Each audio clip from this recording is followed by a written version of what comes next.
Everybody ready? You got your notebooks out? You ready to learn? I'm so ready to learn. Oh my God.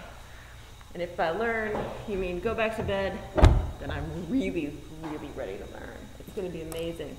Now, today, I'm gonna teach you guys how to use the drill press, the bandsaw, and our three large sort of stationary sanders. Those pieces of equipment, plus the ones that we covered last class, are the foundation for your first project. So once you are all good on all those, I'm going to give you your assignment on Tuesday. I'm going to give you a demonstration of how it's done, and we're going to start working. So at that point, you're going to need to have a partner when you come in. I'll give you the codes to everything so that you're able to let yourself in. The only thing that you're not going to be able to kind of access if I'm not here is the wood room. I do tend to lock that if I'm not around so that people just don't go walking off the stock. We haven't had a problem with it in the past, but still, it just makes sense to be a little cautious. Yeah, so we're getting there. It's not going to take the entire class period for me to show you guys the equipment, so I am going to start checking you out during class today.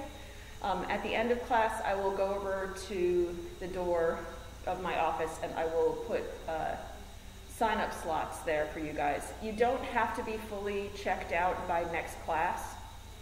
I'm going to try to have everybody fully checked out by the end of next week. That's sort of the goal. Only because I would normally have checkout slots all day Friday and a bunch this weekend. But I've got two kids who are applying for a pretty big grant and the deadline is the weekend, and so I'm going to work with them instead. So by the end of next week, you should have everything checked out and you should be able to come in and start working independently. Yay! The class assistant, Ash McIntyre, who I mentioned right at the beginning, is going to come in a little later to help aid in checkout. They've been my assistant for a couple years now and are perfectly well qualified to offer advice and monitor for safety. Also starting next week, well, probably not, okay, maybe not next week, but in the next 2 weeks, they are going to be starting their monitor hours as well. Those will be labeled and on the door. So if you need to come in and you don't have a partner, if you're coming in during one of those listed hours, someone is guaranteed to be here. So for what that's worth, there it is. Questions about that at all? All right, cool. So you may recall last class, I made this board. Ooh, yeah. What were the hours you can come again? The hours you can, like outside of class? You can come whenever there isn't a class in here, Okay. which is pretty much all the time, except for, right now. During my advanced class is Monday, Wednesday from 9:30 to 12:15, but even that is like, most of the time they're working pretty independently, and if you're working while they're in there, as long as you're not like dominating a machine that they need, you can come in and work. I don't care. So I'm going to say whenever you want. The big thing to remember is that the machines have a shut-off time, right? So they automatically turn off, I think, somewhere around 12:30 or 1 a.m. and then don't come back on until about 6:30 in the morning. So if you're thinking, I'm going to mill all night, not so much. No. Other questions? All right, well, here's my board. I milled it last time. Right at the moment, it's got this really fun little edge treatment on it. Ooh, looks like stair steps. That is from a demo that I did with my advanced class yesterday. So ignore the fact that this has stair steps on the side of it and just pretend that it's the board that we left with. I am actually going to trim this off. Well, maybe I won't. I'll probably trim it off later, but right at the moment it's not super critical. It's just, I was demonstrating the routing bit with the router, and so I made a couple of little stair steps. This board has had over 24 hours to sit at this point, right? It's been sitting for about 48 hours, and it has moved. Unsurprisingly, it has moved. It's not an enormous amount, but if you were to sight down the end of the board, and I'll bring it around, you can see that it is ever so slightly puffed. It is very, very minor, but it's there. And that's because wood moves like a little mofo. That's what it does. So before I start with anything that I'm going to do with this, I'm going to mill it again. 2 millings. Thank you. Because the surface isn't rough anymore, it's a heck of a lot harder to tell when you have cleared new material on the surface.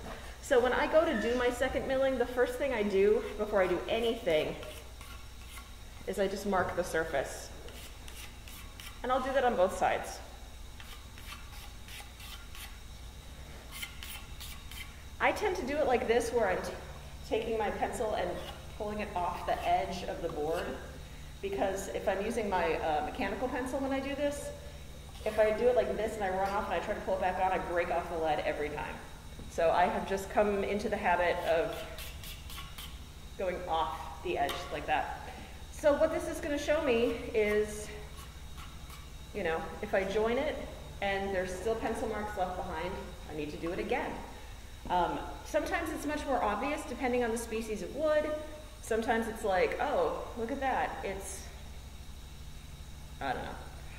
Sometimes it changes color a lot. There's certain species of wood that are very photosensitive, that they oxidize really quickly when they are exposed to light and air. And you'll be able to tell, like, oh yeah, I haven't milled this one because this is not as bright of a color as the other side. But regardless. All right, so we are going to go into the machine room. Make sure you bring your notebooks. So as a refresher, I'm gonna do it real quick and not like demonstrate, as it were. Just remember, opening the dust gate, coming around to the back,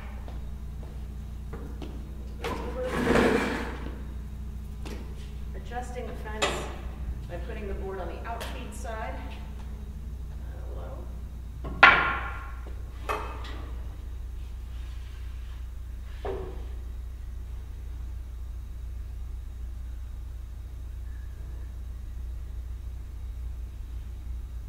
That hits, that's good.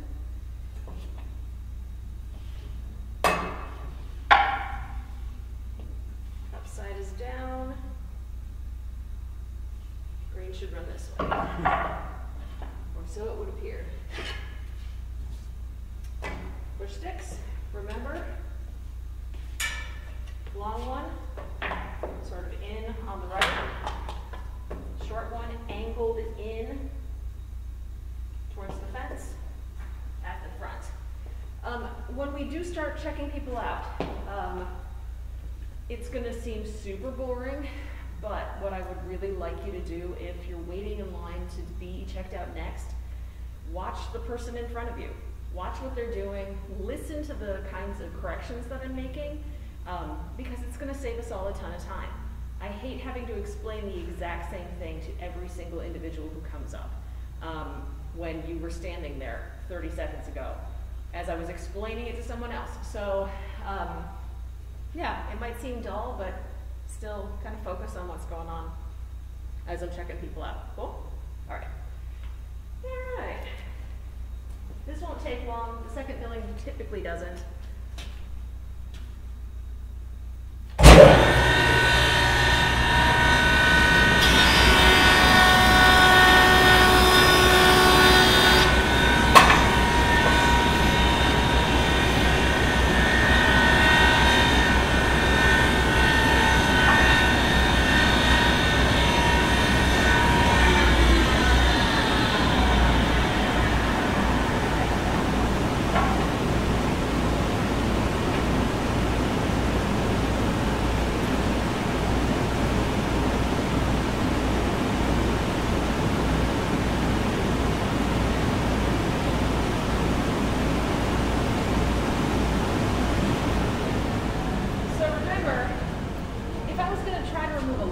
thickness on this.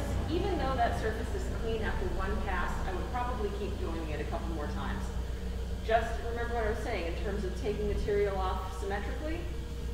It's a nice way to do it. I'm not going to bother with that because all I'm trying to do is reflatten both surfaces, not take it to a specific thickness. So, push 6.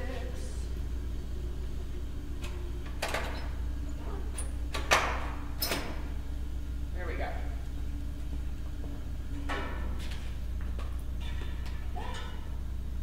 And onto the planer. All right, planing. Remember, always, first thing you do, open the dust gate. Easier to forget on this one, so. Then you're going to check your thickness, which would be done with the combination square that usually sits right here, but I believe is sitting over here at the moment. Or it was yesterday when I was doing a demo. Oh, that sucks. Let me grab one real fast.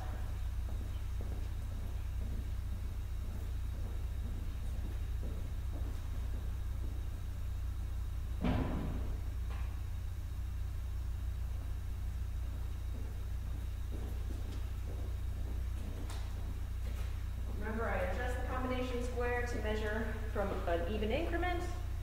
I place the pommel of the combo square on my flat reference surface. Think about it like this, reference surface to reference surface. And I check for thickness. It appears to be at exactly 1 inch. Gorgeous. So, loosen my knobs, lower it past the 1 inch, and then raise it to 1 inch. Right there. Put on your gear.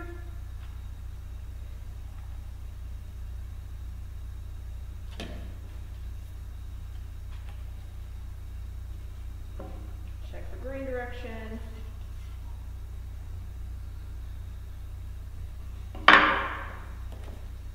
Loosen the back ring.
Dimensioning your boards to something specific. I mentioned it before, but I will mention it more specifically now. You need to start stickering them as you are storing them. It's especially important once your boards are, becoming milled and are going to be more subject to wood movement because of the removal of that outside material, right? So if you take a look at the table saw right there that has a bunch of my stuff on it. Hello, project that I haven't touched in over a year. What's going on? Nothing much, Sarah. Do you miss us? Kind of.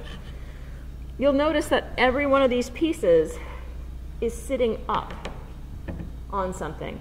The ones where I'm able to set it on edge, I do that because that really, really allows for a lot of air circulation around it, and gravity is kind of holding it flat. If I were to store it this way, if there was not enough space between these stickers, or if the surface was uneven, it will have the ability to kind of follow that. This, however, is fine. But I'm just using these pine stakes. They're surveying stakes, whatever. There is a giant pile of them underneath the bench closest to the machine room door. Where are we? Wrong way. Yes, that bench right there. The long ones are underneath. The drawer has a bunch of shorter cutoff ones. But the key is to make sure you're using pieces that are the same thickness as one another. You're trying to maintain something flat, right? So at this point, I wouldn't just set my board down on something and leave it for any length of time, because the moisture is going to start to escape from one side and not the other. That's going to make it move around. Doesn't mean it won't move back when it, is rectified, but I'm going to lose all of the valuable flat reference while I'm working on it if I let it sit like that for too long.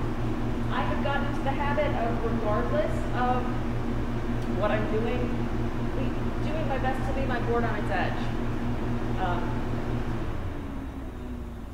It just helps to keep, that air moving over it as close to consistently as possible. I have to worry a lot less about moisture loss or moisture exchange on an edge, like this, because of its proportion to everything else. You have a fairly small proportion there that's not getting airflow. So you can see what I did there. That's same basic idea. All right, so today I'm going to show you 4 pieces of equipment. We are going to start with the drill press. Who here has used a drill press? 1 person? 2 people? Yes, 3? No? 4? Anybody? It's not rocket science. The drill press is pretty straightforward. We have 2 of them. We will go over and show you. Yes, sir? If they've been left open, then yes. Did I not close that one? I don't think you did.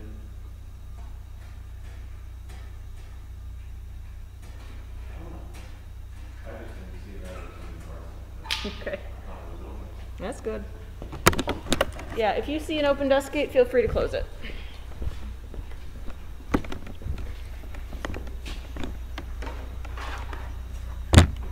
Oh, I thought I had paused it. Okay. So, I have 2 halfway decent drill presses right here. If you can come a little further in, be my guest and do that, because you're going to need to see mostly what's happening over here, right? And you should be aware, this cabinet right here holds more or less all of our drill bits. There are exceptions. I've got some bigger and more special bits in my office, but by and large, everything you need is going to be in the top drawer here. I've kind of set this area aside for boring operations. They are also a little bit boring. But anytime you have to ream a hole in something, by and large, it's going to be right here. This top drawer holds most of the drill bits that we use in these drill presses. There are a couple of different kinds of bits, though, and I want you to see the difference between them so that you can make good choices about making the holes in the first place. That works. All right. So, the most common type of drill bit that you are going to encounter looks like this.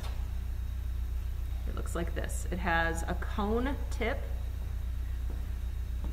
right? This is just usually referred to as a twist bit because it twists and you use it. This bit is not awesome for wood, believe it or not.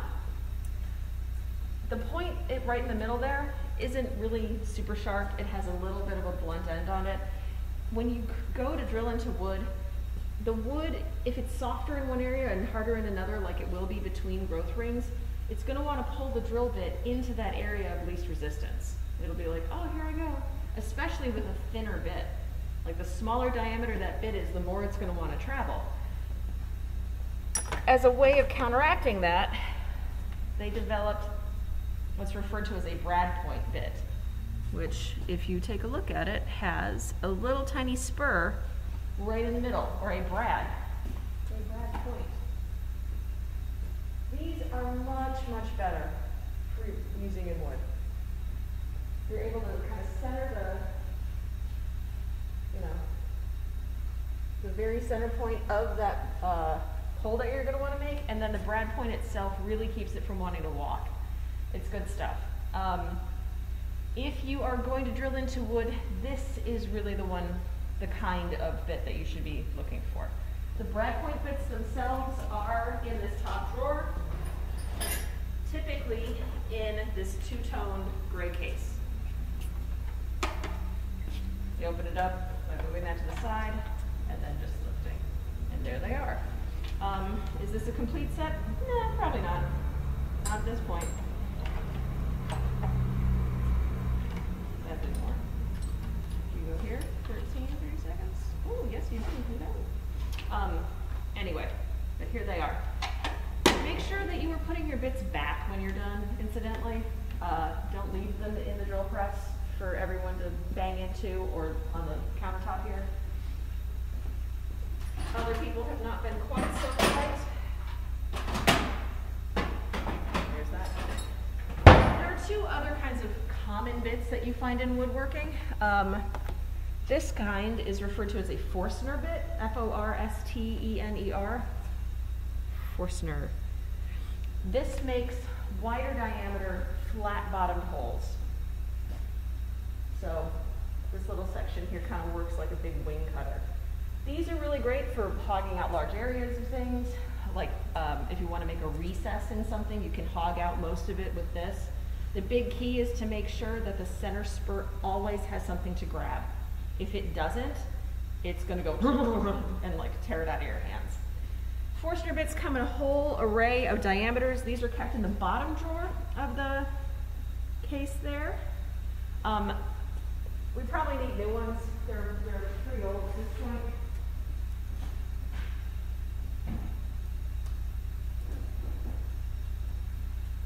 I keep a good set in my office. They get to be this big, at the very least. So if you need a frighteningly large, flat-bottomed hole, we can hook you up. These are not uncommon though. A similar end product, but a totally different shape, are these spade bits or paddle bits, depending on who you talk to. They literally look like a paddle or a spade. Ooh. These are great for, again, hogging out a lot of material, moving really quickly through a bunch of material, but you'll notice that the spur in the center is much, much longer, right? This helps to actually grab the material and feed it through, but if you're looking for a flat bottomed cut, this is not it. It's going to be flat up to here, but then there's going to be this cone point that goes, you know, that much further. These are very good for wood though. They tend to not make a very clean cut on the front or back of anything because they only have these two cutters and then they don't. They just sort of like create a bunch of debris and it throws it out at you. The beauty of the flutes on these things is that in addition to having kind of a cutting surface here as well, sort of just to kind of clear the cut, the flutes actually feed all the debris that is being created in the hole back out. So it helps to keep it from getting too clogged. It'll still clog, but it'll help it from being too clogged, as it were. All right, so questions so far? How do you spell that third bit? Forstner? Yeah. F-O-R-S-T-E-N-E-R. S-T-E-N-E-R. Yeah, Forstner. Forstner. Yes. So, how do I figure out which drill press I feel like using? Well, I choose based on what kind of bit I'm going to be using. Well, sorry, let me back up. I choose based on the diameter of the bit that I'm going to be using. This beautiful thing right here, whom I love, has an adjustable speed that allows me to change gears while it's running. Watch.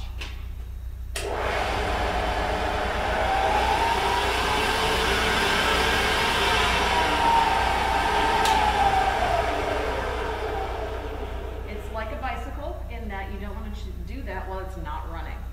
You know what I mean? Like if you try to change gears on your bike, if you're not pedaling, your chain's going to fall off. Similar. Not a one-to-one analogy, but this guy has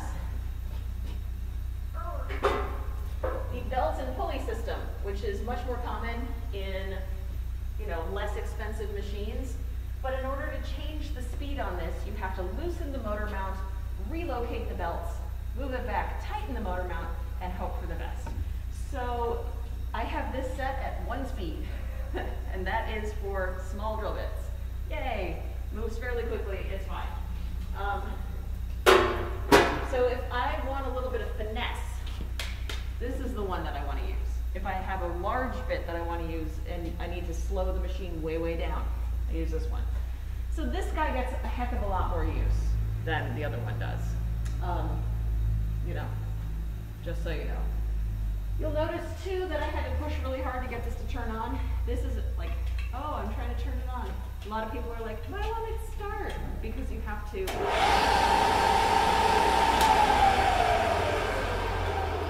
You really got to put your back into it.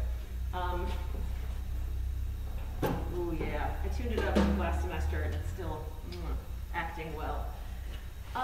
Anyway, so in order to make a cut, you need to pick the drill bit that is going to work best for you and put it in this little 3-jaw chuck right here. No? Yes?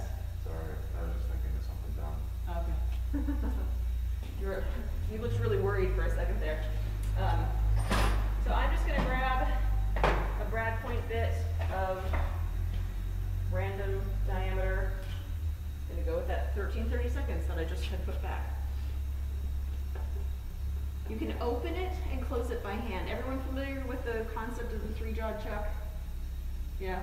It's got 3 little teeth that move together and then move apart to hold something in place. I like to open it up so that it's, you know, bigger than this, obviously, and then start to close it down on it. And just hit that point where it like just fits in. Frequently, what'll happen when you're putting a drill bit in, if you're sticking it in and then tightening it down, is it's not centered on those 3 points.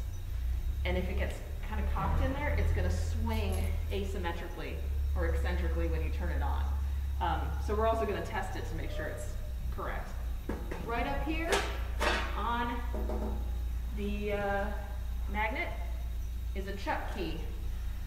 You're going to put the chuck key, the little nubby end with the teeth, in one of the holes right here on the 3-jaw chuck, and you're going to tighten it. So you can hand tighten it to a certain extent, but then you got to lock it down with this guy.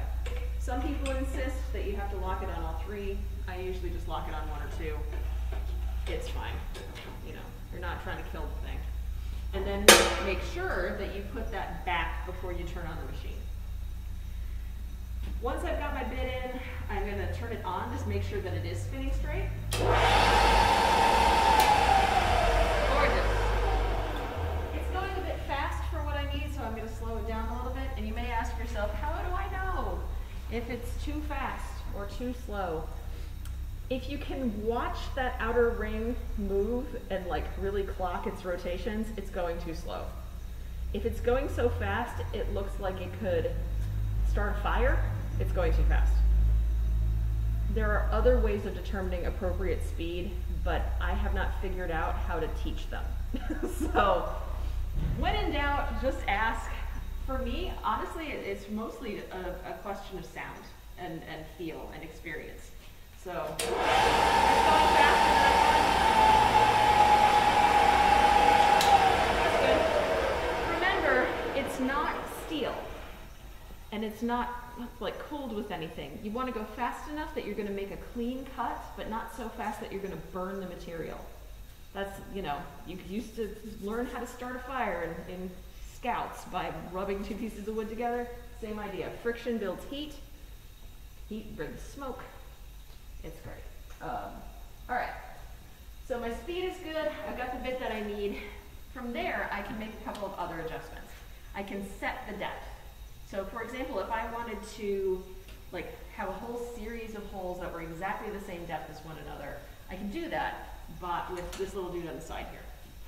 So let's say I don't want to go all the way through this board. I can lower the head down to see where I want to keep it, and then right on the left here, on the left, there is a little lock, and that will lock this arbor in place height-wise. That will allow me then to adjust the stop.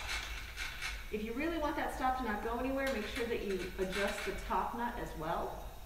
See that? That is going to prevent this from moving. So now, if I loosen this up, you see, I can go the same depth every single time. The thing that I like to do, I typically only use the stop if I,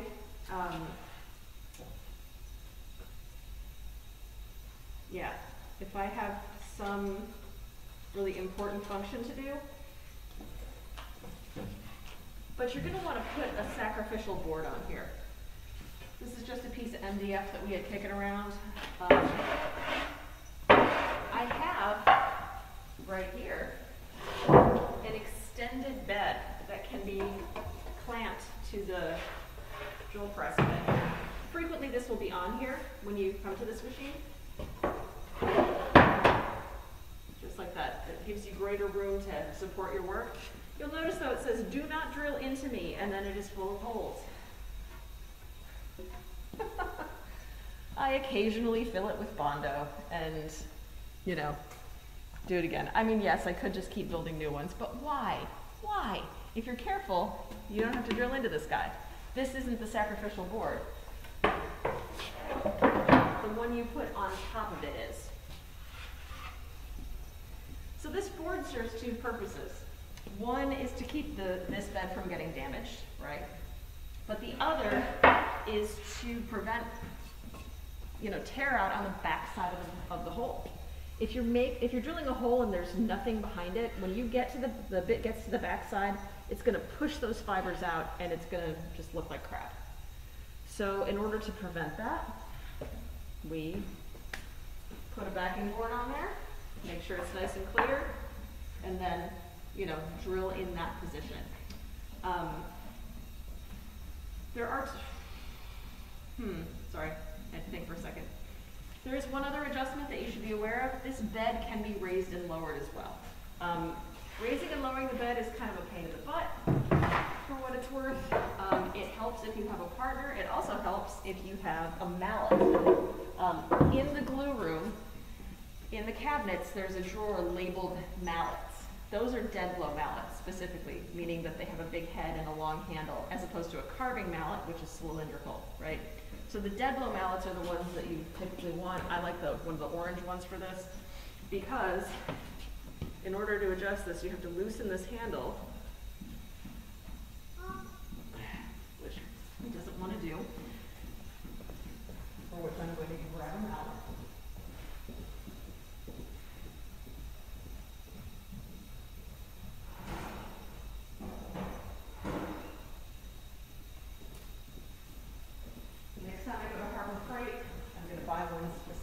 For this machine, hang it on the wall. Anyway, I like to put my leg below it. Let's see, was I locking or unlocking?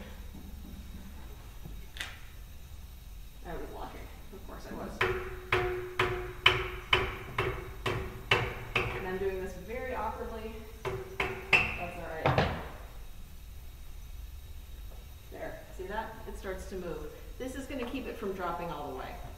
But once you get it where you need it, you can lock it up again, but I find, again, a couple of smacks of the mallet and it actually stays. It's just not a long enough or well-angled enough handle to have the leverage on it that you need to be able to really tighten it down. But you know, it has to kind of be that way so that it doesn't interfere with the bed that's here. So, onto our cut. There is no dust collection for this. But there is all of the dust collecting tools right behind me, and a trash can. So when I'm done, I usually just sweep this right into a dust can and dump it in the can. You'll also notice while I'm standing here that this is where our primary first aid station is. So if you need tweezers to get a splinter out, Band-Aid, whatever, it is right here in the world's most incredible first aid kit. You know, anyway, so if you're asking, where are my Band-Aids? Here they are. All right, so how do we do this? Well, if you want your hole to be somewhere specific, you can make a mark. You can also kind of like make a little hole with an awl or something sharp so that your bit has something to reference. I'm just gonna make a little mark like that. And then before I turn anything on, what I can do is bring the handle down and actually line it up and say, all right, that right there is where that hole is going to be, okay? This is not necessarily loud. It can be. It sometimes shrieks from friction, but it will produce a lot of debris. You need to make sure that you're still wearing your safety gear while you're over here. People tend to think that the drill press is a pretty innocuous machine.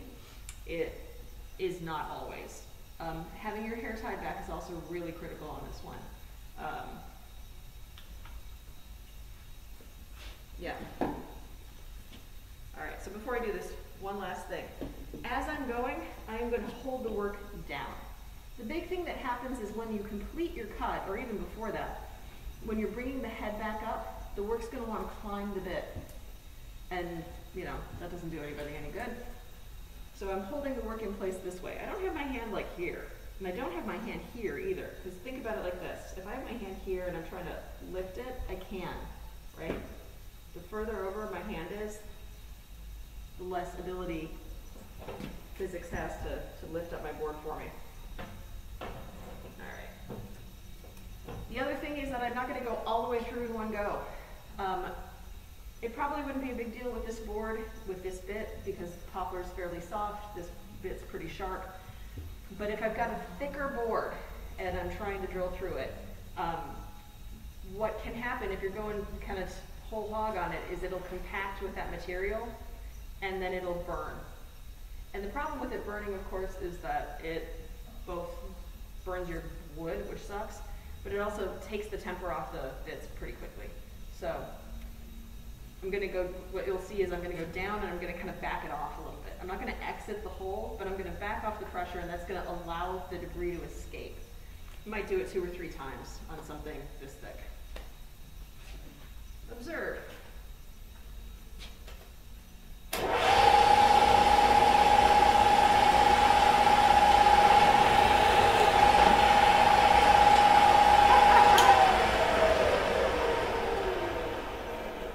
It would help if I had the depth different.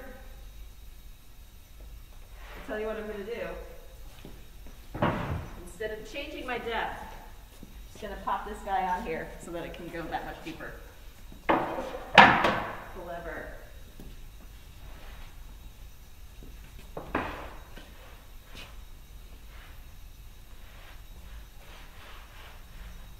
I can line up the holes again, too. I don't have to like start in a new spot, but I don't want to do that with the machine running, of course. But I can. There we go. Now it's in the right spot.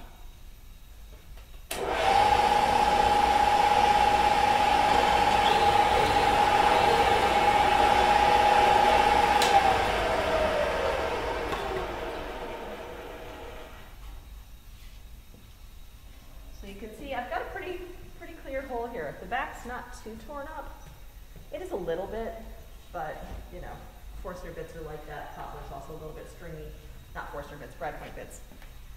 I want to show you what it would look like though if I was doing this unsupported. So I'm going to just move this over. I'm going to drill a hole off the edge of this so you can see how much tear out there is by comparison.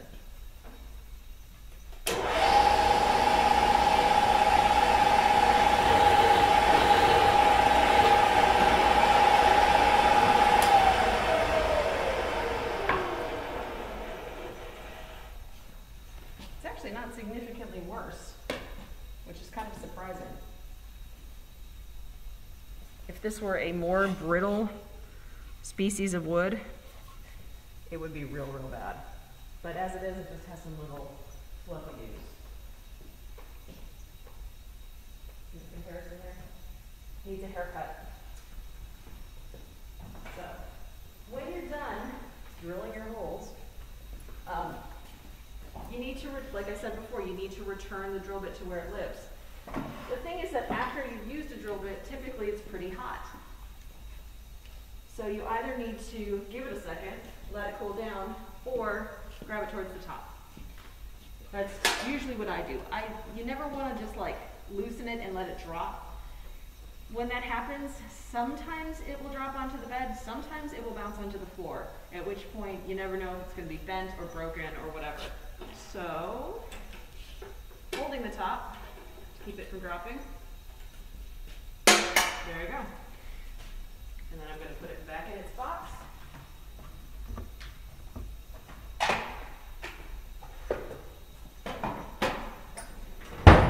There's that. I'm going to leave that mallet here for the moment.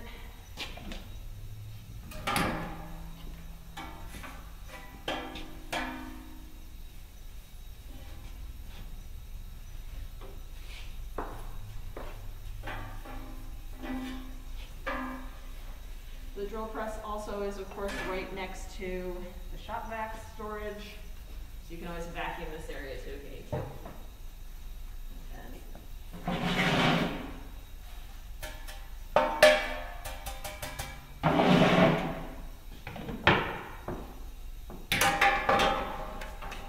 Questions? I'm sure I will remember other things when I'm checking you all out.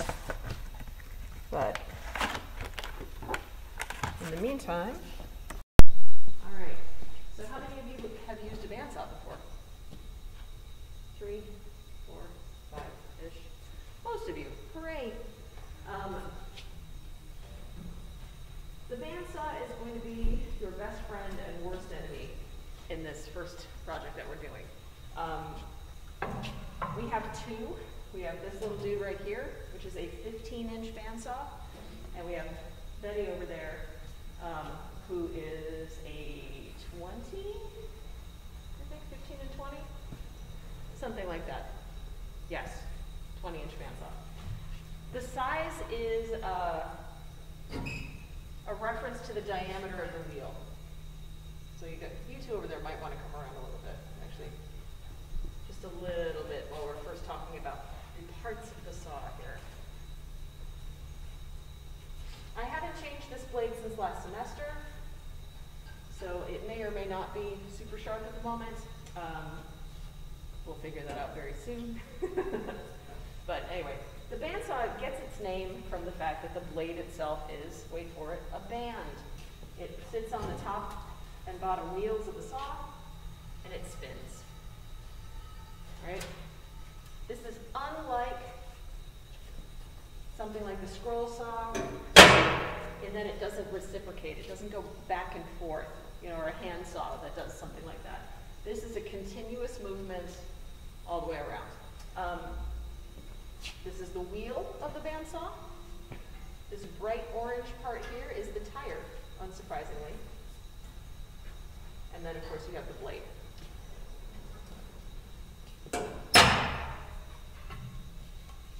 The reference surface here that you put your wood on is the bed, which is usually going to be the name of everything in terms of machines. The thing that your wood sits on is the bed of the machine.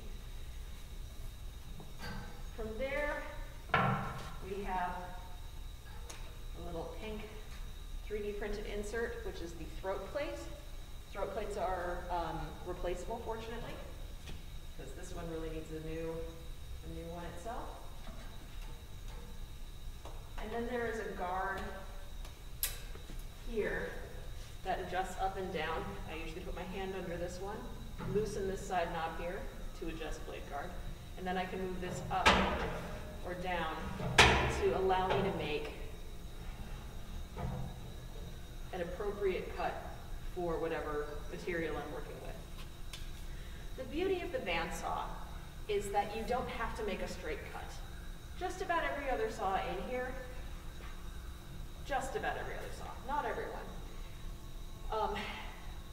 either has a straight path or leaves behind a straight, cut. Like if you think about the chop saw, for example, it's like boom, there you go. Or the table saw, you're going to be cutting something straight.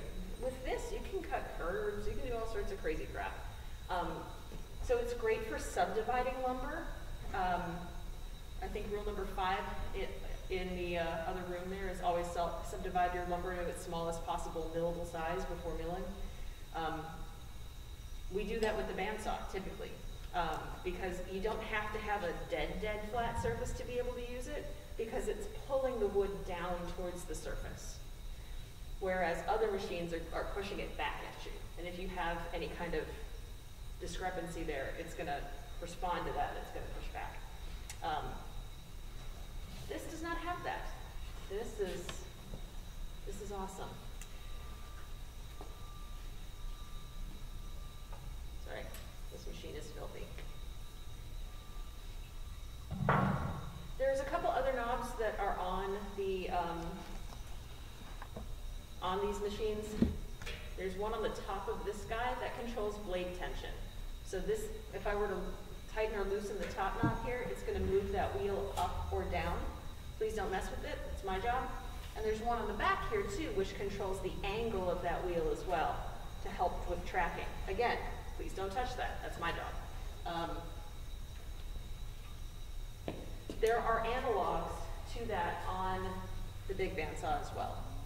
The way that I have it set up right now is that this little bandsaw has a 1/4 inch blade on it. 1/4 inch meaning that the distance from the front of the blade to the back of the blade is a 1/4 of an inch. I always have the thinner blade on this guy and a thicker one over there. This one has a 1/2 inch blade on it. From there, there's also material restrictions. This you can pretty much cut any wood-based anything on here. There's hardwood only on the big guy.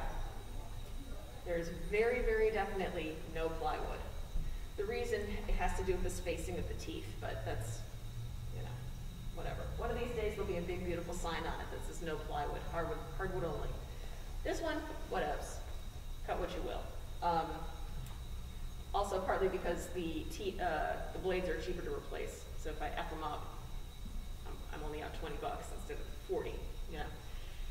All right, let's see. Mom was thinking.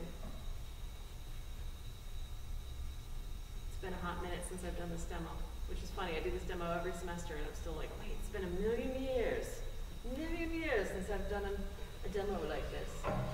Okay, so like I was saying, this machine can make curved cuts, right? Part of the reason that it can do that is because of the width of the blade from front to back, right? This blade just isn't very deep, and it's also flexible, so that if I need to kind of, you know, flip it around, I can.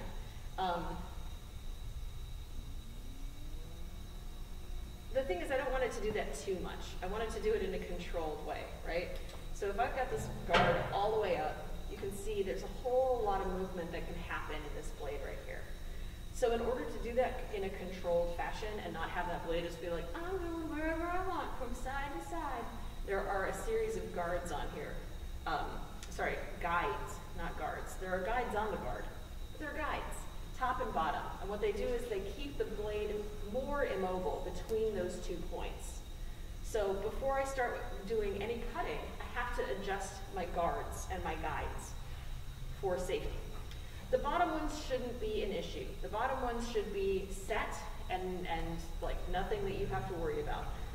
So if you take a look down here, it's hard to see, but there is a round bearing and then there's a copy of what's happening up here.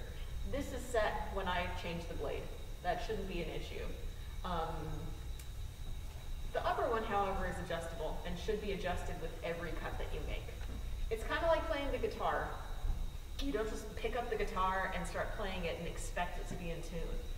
You've got to make adjustments to it every time you come to this machine. I am noticing that my back handle, however, here is loose, so I'm going to tighten that up in a second. Move that off of here for a moment. One of the other things about this machine is that you can angle the bed as well. So if you want to make an angled cut, come on baby,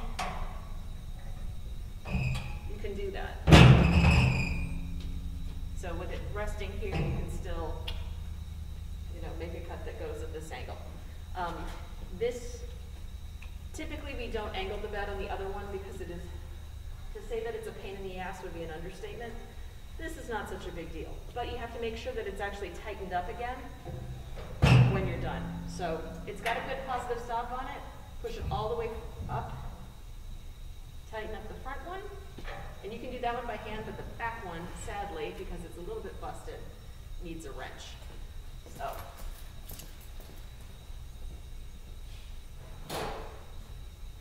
Channel locks work best for this. I usually just get in there and give it a good, and then, yep, doesn't want to move. So.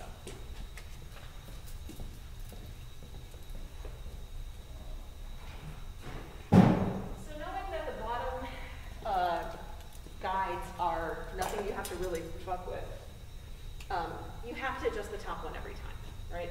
So you come to this machine, you open the dust gate. Ooh, there it is. This one doesn't have a lock on it because gravity doesn't need one. Stays open when it's open, stays closed when it's closed. But what I am going to want to do then is adjust this guy. The appropriate height for whatever material it is that you're cutting is about a finger's thickness above the highest point of this surface.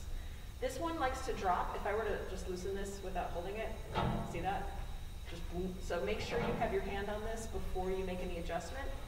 And then I usually put my finger like right there, tighten it up. No big. If it's already low, instead of really high, instead of putting your hand underneath, grab the back post. Don't grab up here, because this is the blade guard, and you can accidentally nick your fingers pretty easily. Grab the post, you'll be able to loosen it, raise it, lower it, whatever. When I'm doing it from the front, I take my left arm here, and I just usually lock my elbow against it so that it doesn't want to fall, and I'm not like really trying hard. So, looks like this. Ta-da. That makes sense to everybody? Now, even though you shouldn't need to adjust these guides, I'm still going to explain to you what they do and how they should work so that you'll know if it's wrong. That's really the most important thing. So, the blade itself should be more or less centered on the tire, right? You can see there's pretty equal spacing on either side there. So that's good. Once that's been set, there's two sets of bearings that are on here. This round one right here, hi.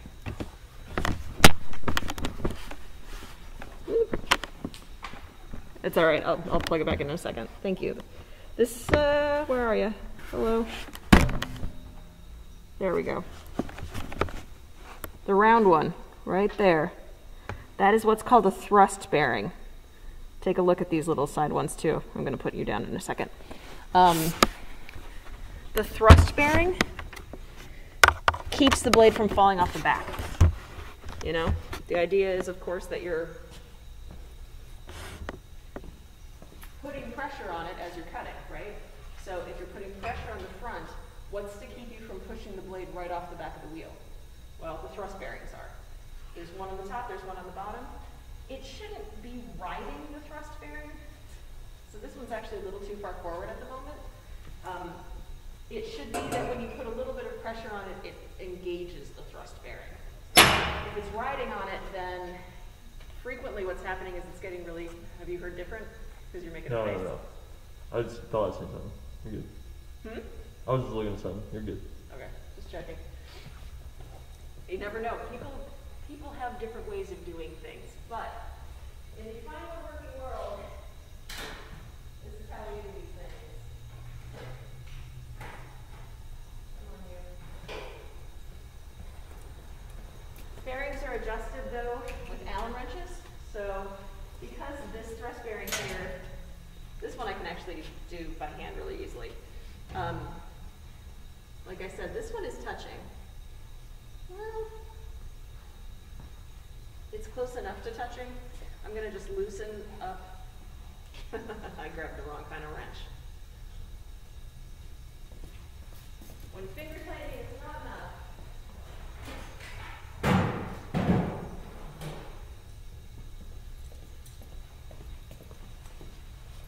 will admit, sometimes I lock these up really hard to discourage people from trying to mess with them. But I can loosen this and then turn that little thumb screw there, and it will go forward and back.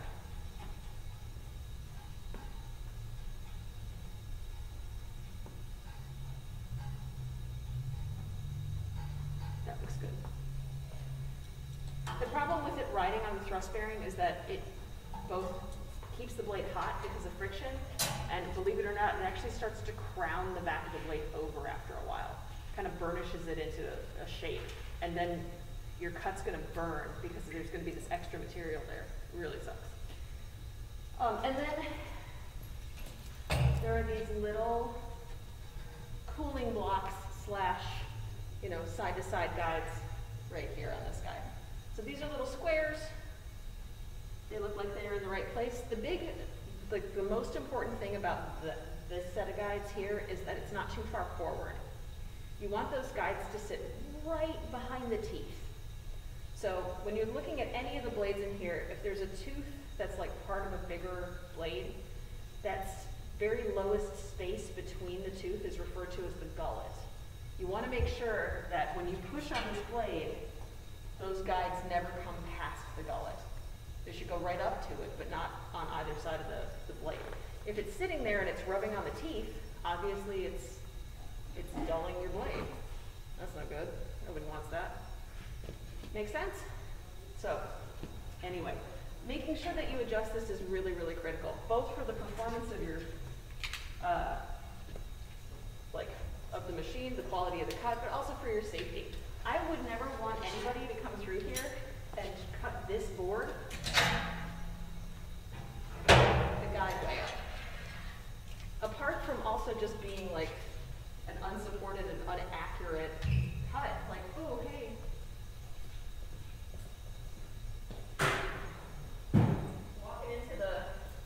Walking into a blade like that's really just not a very good idea. So, bring that back down. There we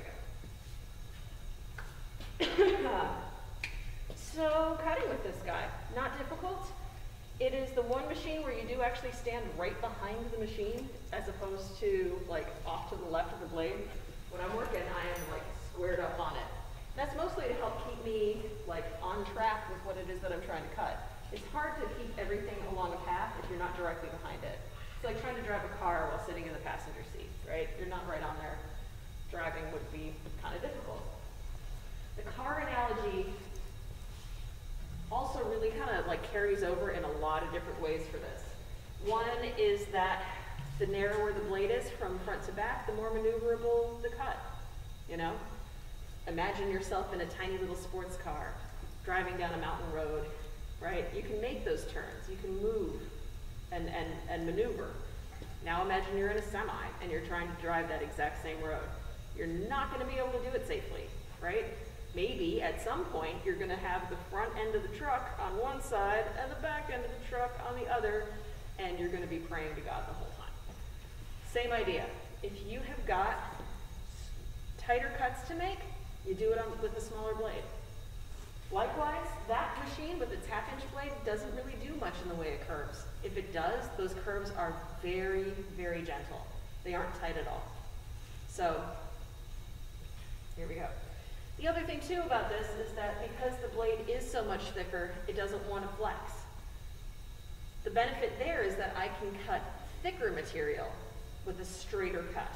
So of course, this guy, I can do my thin stuff, I can make my tight curves, but if I had a really tall, thin cut I needed to make, or just tall cut, forget thin, that tall cut needs to be done on that machine because that blade is going to be infinitely less likely to drift and kind of pop out the side or whatever. Make sense? All right, so what does this look like? I'm going to make 3 lines on my board here, and this is going to mimic exactly what you guys are going to do when you get checked out by me. So, yeah, I'll put it like that. A straight line, a gently curved line. That was the world's worst gently curved line. Flip it over and do it again. Let's try that again. A straight line. There we go. gently curved line. That's more like it. And a more curved line yet. This is what I'm going to have you cut. We'll start, of course, with the straight line. We'll go to the next most difficult, and then we'll go to this guy. Ooh, I can't even see that. There we go, ish. I love this computer. No, I don't. Actually, I really just hate the camera. All right, so how does this work? Remember what I said, that it's kind of like driving. That's going to make more sense in a minute. But as I'm working on this, I want to make sure that my work is flat on the bed. There's only a couple of rules of things not to do with the bandsaw. Obviously, don't cut yourself is one of them. But we don't do something that's referred to as bandsawing on air. You don't come in here and say, well, you know, I want to put a little bevel on this, and so I'm going to just run this way. It's a recipe for disaster. Anytime your work is unsupported on the bed here, the blade can grab it and pull it and snap it down to the fence, or the bed, sorry. When that happens, usually the blade breaks. Sometimes your fingers get caught in here, pinches. It's just bad news. So no bandsawing on air. An extension of that is no bandsawing anything round. What that means, it doesn't mean that I can't cut a circle out of this. It means that I can't start with something circular and go in to cut it. Let's pretend for a moment that this roll of jute webbing is actually a piece of wood. If I were to try to cut this on the bandsaw, it's going to hit the front. The blade's going to hit the very front of it before it hits anything else. It's going to hit it and it's going to spin. Zip. So anything that has a rounded surface on it is a problem. I have jigs to make it possible to cut things like that, but especially for our first project, which is going to involve some organic forms, just be aware, you can't do this. This is a very unsafe process, okay? All right. So what do you do? Well, you work with your work nice and supported. And just like with the joiner, I have one hand in the front and one hand in the back, you know? I like to stay in front of this machine as much as possible, meaning I don't want to reach too far through, so that as I'm cutting, I'm moving the work through, I'm feeding it through, you know, just pretty basically. I'm a right-handed person, and so I usually drive with my right hand and guide with my left. So it's going to look a lot like this. The other nice thing about this is that the saw blade is not going to jump out and bite you. So what that means is that I can get fairly close to it without really worrying too much, because it's not really pushing back against me the way that other saws do. This is one of the few machines where I could probably stop in the middle of my cut and completely let go and have it not be a big deal, even if the saw is still moving, because it's pulling continuously down to the bed. It's beautiful. So all that forward motion is entirely your force that's being exerted on it. But, you know, I still like to have my hand kind of planted here, so I put my wrist right at the front, right? That also helps it from dropping down like that. And then I just feed it through. Looks like this. Feed, feed, feed, feed, feed, feed, feed. When my hands get about parallel to each other like this, I'll move this hand just around to the back. And then feed, feed, feed, feed, feed, feed, feed. What I'm not going to do is, you know, feed, feed, feed, feed, feed. Put my hand to the back way too early, and then ride along like this. This is a common mistake, sticking your arm all the way through. Please don't do that. And I'm going to move the computer over. Hopefully it will still be visible.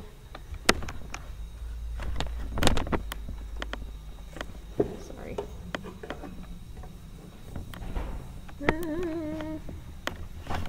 No?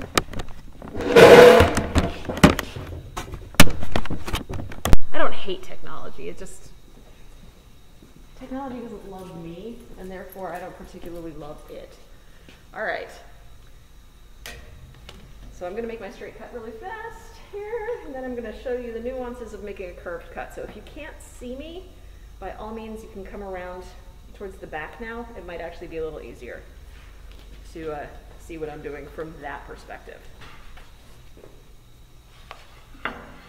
Like everything, don't turn on the machine if the blade is in contact with the wood. Make sure it's off a little bit.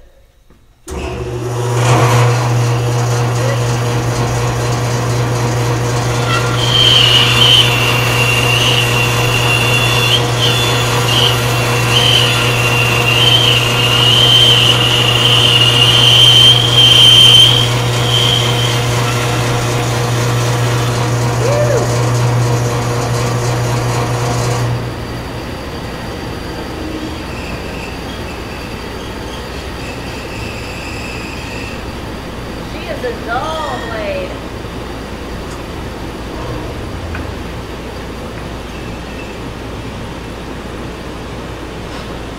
It takes almost a full minute. Well, it seems like it does for the dust collector to come off. But the amazing thing is that it's timed almost perfectly with when the blade stops. There's no brake on this saw. There is one on the big guy. So you know, don't go looking to clear any debris, anything like that, until the blade has stopped moving. And it coincides, like I said, almost perfectly with the dust collector coming off. So that blade is real dull. I shouldn't have been able to smell it burning the way that I did, and I saw a little bit of smoke even. It's not the end of the world, but it is going to make doing my curved cuts a little more difficult. But I'm not going to worry about it for the moment. I will change it before you guys all start getting checked out on things. Be aware that if you set any work kind of on the front here, there's a fairly large space. If this is narrower than whatever this guy is, it can actually drift behind and get into the belt, so please don't set anything here. If you need to set work aside, bring it back over to the bench here and set it down. Or put it on the bed of one of these other machines that it's right here, okay? All right, so my straight cut, it went okay. One of the things that you may have noticed that I did is I slowed way down right at the end. If you just keep pushing all the way through, you can pop through right at the back end of it. And that, you know, it doesn't have to be the end of the world, but sometimes it's not a very controlled cut. Sometimes your hands are really close to it. I prefer to just slow down and let the blade do the work for me. And it really does just like eat little tiny bits and then it exits out pretty good. Because the blade is a little bit dull right now, it's not going to do that as nicely. I'm going to have to put a little more force on it to get it to work, but whatever, it's not the end of the world. Okay, so now it is time to do my first curved cut, right? This is where that car analogy comes back into play, right? When you are driving a car, you aren't looking at the road directly in front of you. You are looking at the road down, you know, a couple hundred yards, whatever. Generally, if you're on a highway, right? I bring this up because as you're driving, you start to correct for the road way before you're at the part where you actually need to change direction, right? It's like, all right, I'm going into a curve, and so I'm easing my way into it. Frequently, with the bandsaw, people forget about that. They look at what is directly in front of the blade, and then all of a sudden, they're going the wrong direction. They're like, oh shit, and they try to overcorrect, and they crank it really hard, and you can't really do that. This isn't like, you can't make a zigzag cut with the bandsaw. You can't pivot on a point, right? It has mass. You can make curved cuts. So if you go in and you realize that you are going the wrong way, you gotta just kind of ease into it to fix it. If you try to crank it too hard side to side, it's gonna break. The blade will go snip and usually fall off the wheel and make a terrifying sound. It won't be the end of the world, but usually it scares everybody really good when that happens. So what you want to do is think about the front here like it is the road, and keep that first maybe inch and a half sort of straight going into your cut. Does that make sense? So if I'm looking at this distance, say the blade is right here, I'm going to look at this distance away from the front of the blade. And as I'm moving the board through, I'm trying to keep that that distance straight as I go. So I don't go in and then adjust and in and adjust. It's a much shorter distance when it comes to an even tighter curve. It'll be about 1 inch that I'm looking at, that I'm trying to adjust for as I go. But that is what I'm looking for.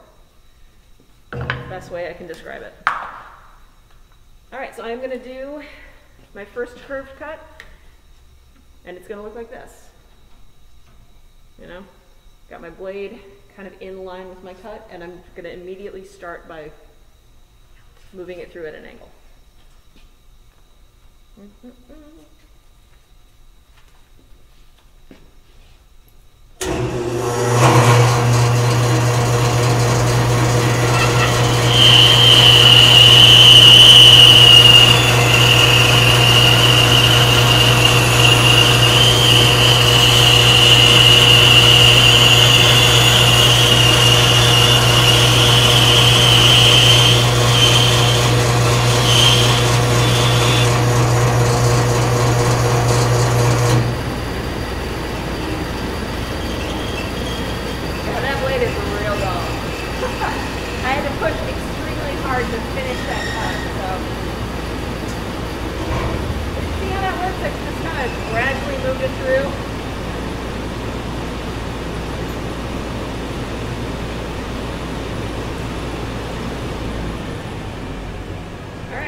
Exact same idea, but like I was saying, instead of looking about 2 inches out, I'm going to look about 1 inch out, and I'm going to make that adjustment as I go.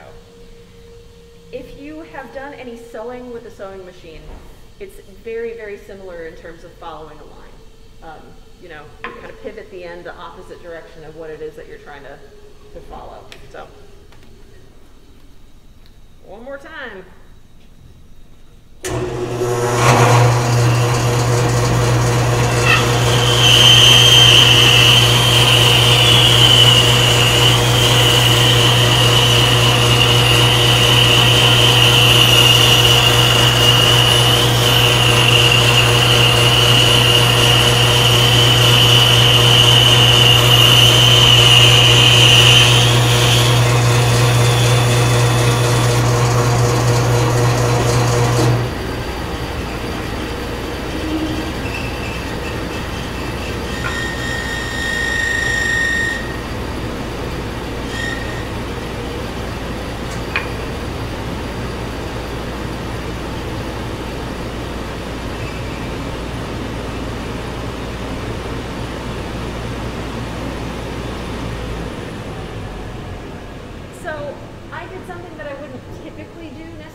Most of the time when you're doing this, apart from when you're getting checked out, bisecting the line isn't the goal. Usually it's cutting to one side of it or the other. What you're doing is establishing a boundary of what you want to keep versus what you want to get rid of. So typically you're going to stay to one side of the line or the other. You can also hog out material. You know, I can make a little interior curve here. So I want to show you how to do that really quick, because I get this question a lot. So let's say I have a piece of material here that I want to remove that is too tight of a curve for me to be able to execute it comfortably on the saw. This probably I'd be able to do if this saw blade wasn't dull as hell, because this isn't too dramatic, but all right, so it looks like that, right? You guys all see that? The question is, how do you do that? Well, the answer, if you're not going to use another saw that has a smaller like radius on it, is you're going to lose this material to trash, as it were. This whole thing is going to get destroyed, like in the process of cutting it away. What I will do is I'll try to hog out as much of it as I can, and then I'll go back in and refine it. So I'm going to begin by making cuts that look like that. I'm going to go straight in and straight back out again. In general, you don't want to back out of a cut on the bandsaw, because you can pull the blade off the front of the wheel if it's, you know, hooked up wrong. But if it's a straight cut or not a very long cut, it's not as much of a big deal. The key really is to not hook the back of the blade and pull, because then it'll pop off every time. Once I've taken that away, then I'm gonna make what are called relief cuts, where I'm gonna go in and make these little straight cuts from there that run about, they're gonna be spaced about the same distance as the width of my blade. Make sense? What that's gonna enable me to do, so I'll go in and back up again, is then go ahead and start to make that curve, and then instead of having tension on that, it'll, like that little piece is gonna break right off. In theory. That's how it should work. We'll see what actually happens.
When your blade is sharp, you don't have to push as hard. So what happened is I was pushing, and all of a sudden, I hit a spot on the blade that was a little bit sharper, and it went, whoop.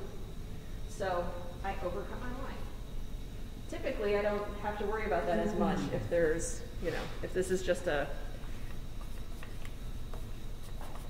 if this is a sharper blade. So it will be shortly, don't worry. But anyway, now that I have those relief cuts, now I'm going to be able to go in and start to nibble away at this whole thing. Oh, one more thing. Did you see how I used my piece to move my scrap out of the way? Never reach for your scrap if the blade is moving. I mean that both in terms of like if the machine is on, but also if the blade is moving. These things have a lot of momentum, and you can cut yourself really easily without even noticing.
Further refinement.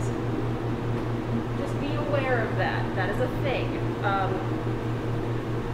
Fortunately for us, we have machines that are specifically for that very, very thing. So, okay, here we go. Hello. So, the last 3 machines that you are going to be working with for the first project are these 3 sanders. Starting with this guy. This is the edge sander. Yes, the edge sander. It is named such because it's used to sand the edges of things. That does not mean that it sands every edge. Its intention is to be able to sand long edges of things. So with this sander, we'll be able to sand this dead flat and also fair this into a curve. The way it works is it's got an 80 grit belt that spins this way, and as such it wants to grab the wood and pull it in that direction, right? So you can see this little dude right here is dented pretty good. When this catches and it tosses it into this, you can do a little bit of damage. It's really important that you only do the long sides of something on this. If you start to do an end, almost invariably what's going to happen is it's going to catch it and toss it, and it's going to tear the belt. As soon as this belt has a tear in it, it's toast. It's compromised it way, way too much. And I am out of extra belts right now. I have to order more. So this is our last belt for the time being. So a long face, never a short end of anything. Very true. And I mean, and that's true depending, like, when I say a short end, like you can have something that's fairly rectangular, and you can say, well, this is my long face, but physics doesn't acknowledge that because there's so much mass behind it. The ability to like take it too far and have it catch is really high. Long edges only. Long edges only. No end grain. Well, yeah. And definitely no short dimensions. So I'm just gonna open my desk gate here. I'm going to turn it on for a second so you can see what it does. Of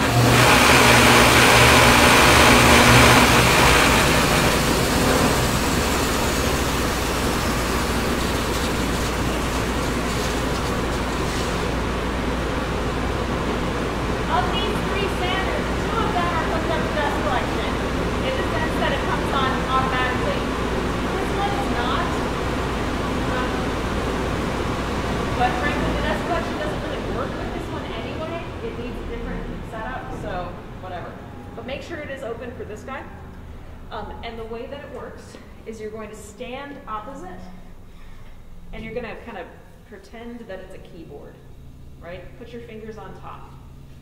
You don't grab it by the ends, fingers on top. One thing I will do though is I make sure that this end here that it's pulling against, I've got 1 finger on the end to keep it from grabbing. If I have my fingers here and it grabs, I can just do that. But if I got something like that going on, it's all good. And then from there, I want to move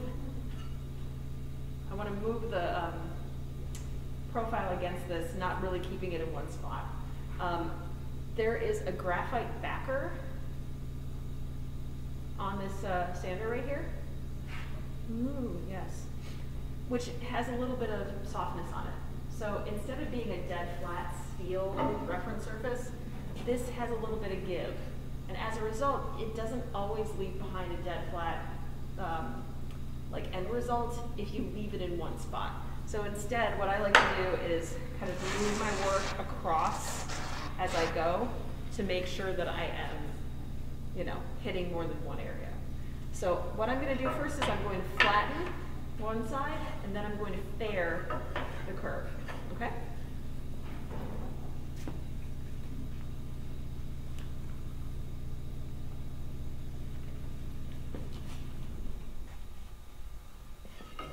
And if any of you can't see, it's okay if you come around, it's perfectly fine.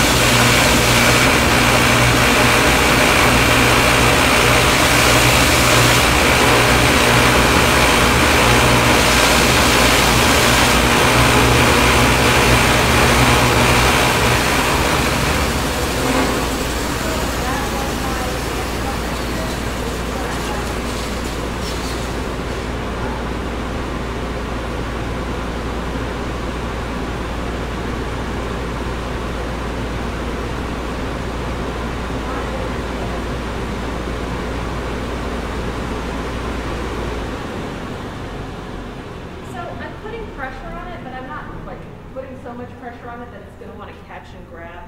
I'm also not just letting it sit there. It's just a question of finding that sweet spot of enough pressure, as it were. All right, so now I'm going to do my curve.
One other thing that I didn't really mention that I'm going to go over now, because I just remembered it. As I'm going in here, I want to start either at the middle or towards the back and then roll into it. If I start at the front, it's going to grab every time. I also don't want to pull this too far around to this point because it can, again, catch and pull.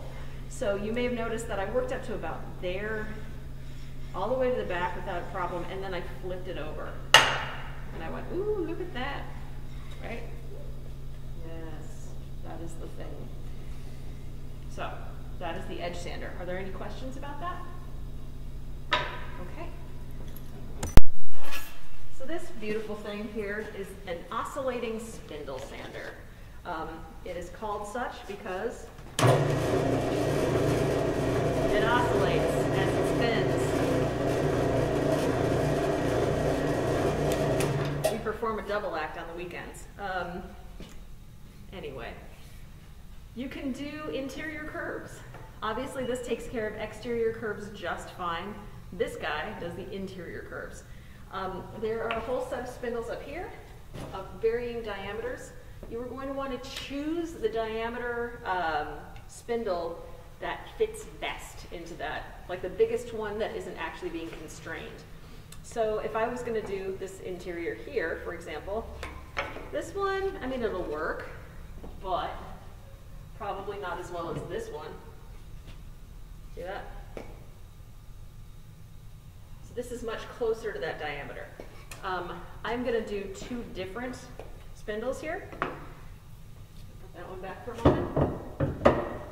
Now, when you come to this machine, if you need to change the spindle, frequently there's a gray cover that's over this. Sitting right there. Don't worry about that. Take it off, set it aside if it's there. But you're going to want to start by removing the throat plate. Just press up. These throat plates have a little pin in them that has to sit in this hole. So when you're putting the next one in there, just make sure that that's aligned. So here's the really, really critical thing about the spindle sander. When you are changing the spindles, you use wrenches to remove them, but you do not tighten them with wrenches when you put them in. They actually manually tighten as it is spinning, and if you start by tightening it with the wrenches, I'm going to need multiple mallets and or a breaker bar to get the damn thing out. So, if you can see here, there are each spindle has a nut at the bottom, right there. And then the arbor itself here has two locking nuts against one another, right up against the housing. In order to get this guy out, I'm going to take these two wrenches, and I'm going to put one on the housing and one on the spindle, and I'm going to loosen them up.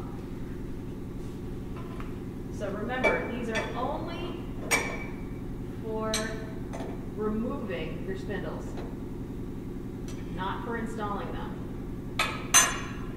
And you should just have to loosen it up a little bit like that. And then it unthreads and you can lift it right out. Is this the one? Yeah. That was it. you put a new spindle in,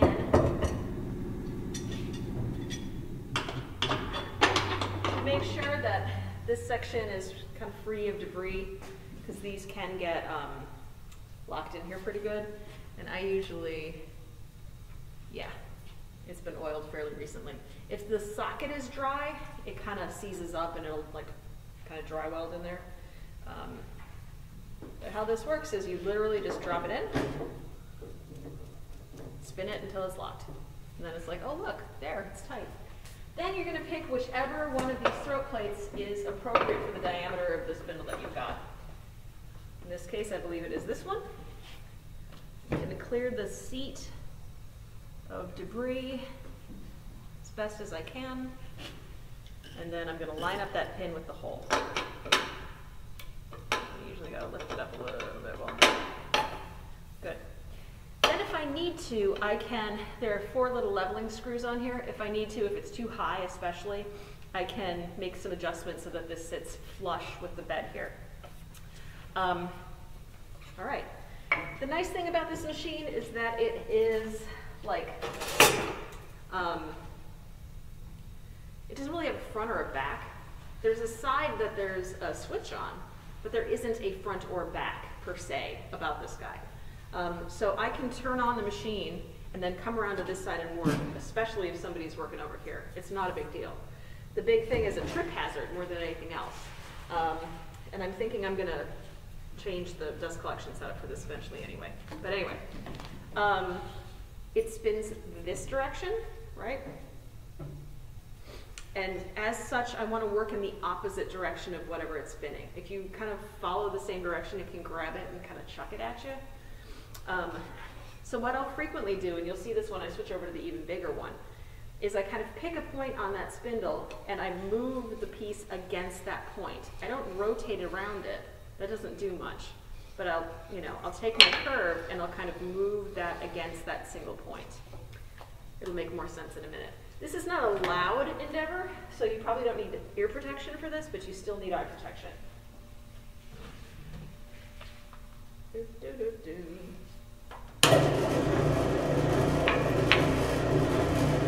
So watch how I do this.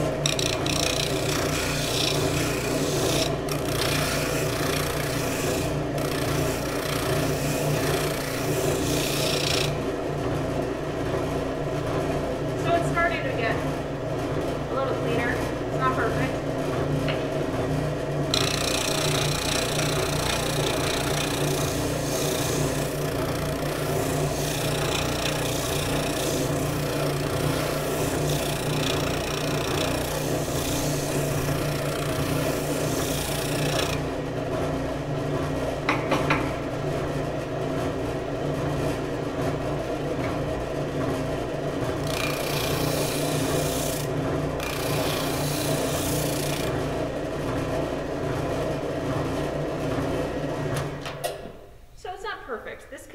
This is a really good illustration, though, of how overcutting can become problematic. I have got these little lines that I would have to sand the Jesus out of to get past. So being accurate in the first place is going to save me time afterwards, because I've got those cut marks now that I've got to, completely eliminate. It could be a real pain in the butt. You see that? All right, so I'm going to change this out one more time real quick. And I'm going to put in the big spindle, which is the one that you guys are really going to use.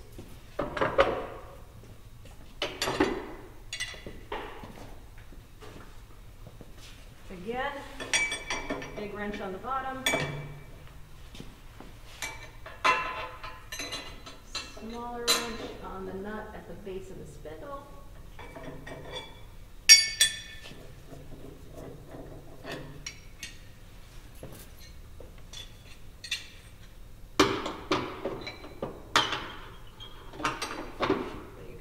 Written right here in angry Sharpie. Use wrenches only when removing spindles. All right, let's see. There we go. Big one. The only time you really don't need the throat plate on here is if you have changed the angle of the bed. This actually can tilt. And in order to accommodate that, you take the throat plate out. But that also then moves the bed much closer to the spindle, so you can still work with it being really pretty well supported. This is what I'm going to be checking you guys out on, is you're going to be fairing this curve, even though there's some exterior curves there, with this diameter spindle. So,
I've got a pretty decent little curve going there now. You notice that I kept changing the direction that I was working. What I was doing was I was making sure that as the spindle was encountering the wood, it was sanding it with the grain. If I'm sanding uphill like this, I'm actually going to be peeling those fibers back, and it leaves behind a rougher surface. So I changed it so that it was going like this, and then going like this, going like that. So that's why I was continually flipping as I went. Did you guys see that okay? Sorry. You'll also notice that there is a crap ton of dust on this now. This is a very filthy surface. Well, make sure that you clean up really well when you're done over here. The other thing too is that this dust is also on here. I just cleaned this off before we started this demo. So if you think to yourself, I've just used this one, and you sweep a little bit, no, no, no. Especially the sanding area. You are gonna wanna like sweep down the walls, sweep down the machines, sweep up the floor. It doesn't make a whole lot of sense to start with the floor and then move to the machines. Always work from the top down when you're cleaning in a wood shop. All right? Okay, one more machine. Woohoo! And that is this sander right here. Shorthand, I usually just refer to this as the disc sander because this is the part that most people use, is of course the disc side of it. This is the one machine where you can start to do a little bit of like free sculpting, I guess would be the best way to put it. Dust collection port is right there. Make sure it's on. This one doesn't have a lock on it, unfortunately. It's like it's doing that just to mess with me. Oh. Anyway, so there's two different sides to this machine, though. There's the disc side and there's the belt side. I believe they are both, this is 80 grit, that's 60 grit at the moment. This one can injure you without you really even noticing it. Well, I mean, you'll notice it once you're injured, but this is the one machine where I have had like friends who are professionals get injured on it without like really even noticing. And they're noticing that they're doing something dangerous. That's what I mean by not noticing. Look, so as this spins, it's pulling down and to the right. There's a little arrow right on the top that indicates that it's pulling down and to the right. What that means is that you only use the part of the bed that is on the right-hand side, because it is pulling down. If you are over here and you're using it, it's going to lift your work and it's going to be super dangerous. So as you're using the disc sander, you want to make sure you're only using the right-hand side. Now, when this is under power, the outside diameter is moving way faster than the inside diameter is. It's like a record player, right? You got to adjust the speed depending on the diameter of the record that you're playing. What that means is that this is more aggressive than this. You're going to go faster, you're going to move more material, it's going to, you know, do its thing more quickly than it does over here. I typically, if I'm going to shape the end of this, which is what I'm going to do, you know, demonstration-wise here, if I'm going to shape the end of this, I'm going to put my work down so it's flat on the bed, and then I'm going to rotate it, kind of, again, I'm going to pick a point, and I'm going to manipulate it against that one point. But I'm going to do it mostly on the outside here to begin with. Then as I get closer to my line, I'm going to move it in and refine it further. Now when I say that this is, you know, a machine where people get injured, what happens frequently, the injury in question, is that this is a pinch point right here. If your hand gets caught even a little bit, it'll get pulled down to the bed and it'll get pinched between the bed and the disc.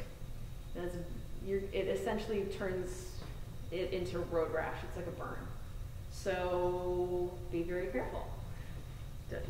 You're not going to want to have, as a result, anything kind of up in the air like this where it can grab, or be working with your fingers really close so that it can grab. One of the few machine injuries I've had was on one of these guys in undergrad, and I'll tell you about it when we get to that side. And you know, abrasions aren't the end of the world, but they're very painful, and they don't heal very quickly because it's not like a cut where the two sides knit. It has to just kind of like regrow skin on top. So for what it's worth, try to avoid them. I also try to make sure that I'm not working in such a way that my knuckles are going to get caught really easily either. Let's see. I can barely see what I'm doing here. Yeah, there we go. Okay. Anyway, borrow your pencil for a second. Thanks. So what I'm going to do, again, when I check you guys out, what I'm going to do is I'm going to draw just a little, like a shape on the end of both of these, or on both ends of a piece. And you're going to have to hog it out and make it match. So what that's going to look like for me is I'm going to put it down here, keep my hand on it, and I'm going to put it into the disc so that the disc is parallel to that part of the blade, or sorry, the line that I'm trying to match. On-off switch for this is on the side here, green and red. This is a reset box for the motor if the breaker goes. Be aware too that when you turn this machine on and off, it turns this on off too. So if somebody else is working in this vicinity, be very conscious of what they're doing, so that they're not accidentally suddenly walking next to a running machine, which might surprise them a lot. Or if both of you or if there are two people working at the same time on this machine, one of you doesn't turn it off on the other person. Okay? All right. So.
it's an abrasives cleaner. You don't need to worry about cleaning the discs. I just did that because it was pretty thoroughly clogged. Probably got to do another cleaning. And I changed that fairly recently, this disc, so it should be good for a while yet. The big thing to watch out for when you're doing this is if you're pressing too hard into end grain, it's really easy to burn what's going on here. The end grain, because there is so much less surface area, the friction builds up heat because it's, you know, it's hitting less of a thing, so it gets hotter faster. Does that make sense? It's a bad description. But end grain will burn way, way, way before face grain will, just because of that conducting of the heat away from that surface. So I want to watch to make sure I'm not burning the crap out of this when I'm, you know, doing any kind of end grain shaping. Make sense? Cool. Which leads us to the disc side, or the belt side. So like I was saying before, when I'm using the disc, I can do that shaping, but I really need to leave it sitting flat and supported on the bed to do it safely. I mean, yes, you can cowboy it, but there are better ways of doing it, and that's doing it over here. The nice thing about this is that I am able to get in here and do whatever kind of random shaping I need to do on something, and this belt is pulling away from me. And it's doing it at an even rate of speed, which it's not doing over here. Over here, it's pulling down. You know, it's potentially pulling my hand into something. With this, it's really pulling the work away from me. So it's just kind of a safer activity in that regard. So I can have the work up, and I can be shaping it, which is what you're going to do. You're going to free shape one end of this thing. The things to remember are, though, that you want to keep the work so that it's on the plate here. There's a gap right here between the drum and the plate. Hear that? You don't want to be working over an unsupported area. Make sure that you've got the work against the bed here, okay? That's thing one. Secondly, I usually hold the work in my dominant hand, and then I put my non-dominant hand on the front, just as a little bit of extra pressure. I'm not grabbing it and I'm not pushing. What I'm doing is I'm giving it just a little bit of an impetus for the belt to grab and really start to remove material. If I'm just doing this, I have to exert a lot of pressure with my wrist to get it to really engage. Just the weight of my hand in the front is enough to speed things along a lot. But you'll notice I'm putting my hand on top. I'm not grabbing it. The risk for injury happens when this catches and your hands drop onto the belt. So to avoid doing that, I have my hand on the front here, but I'm not grabbing it and rolling. I'm just resting it on top, and I'm kind of leaving it that way and in that plane as I'm making that adjustment. I will grab it when it's not in contact. When I'm making an adjustment to do another side, I'll pick it up and I'll, you know, manipulate what I need to. The other thing too to help avoid that is that I start with I work back here, so that if this drops, this hand doesn't immediately drop onto the belt, right? It's like, oh, there I go, not a big deal. The injury I got in undergrad was our belt sander like this didn't have an end cap on it, and I was sanding an interior corner on something, or an interior curve. And I was watching a kid try to use the router without the work clamped and without, he had no goggles on, and he was doing this. And I was like, you're gonna die. And I did this, and I pulled the work down just a little too far, and it caught, and it threw my hand up onto, just like that, about that fast. And it sanded all the skin off my knuckles. It sucked. Right before Thanksgiving. And it pulled, so that instead of the skin on my knuckles, it was the skin between my knuckles. Let me just say, it was very, very painful, and it took a while to heal. I still worked, I still did all my stuff, but like, you know, abrasions take a while. So to avoid that entirely, look, ooh, there we go, doing the thing. There we go. Da, da, da, da, da. All right. So I am going to turn this on, and I'm going to free sand one end. It's kind of a cute little piece. Looks real like the side of a car.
All right,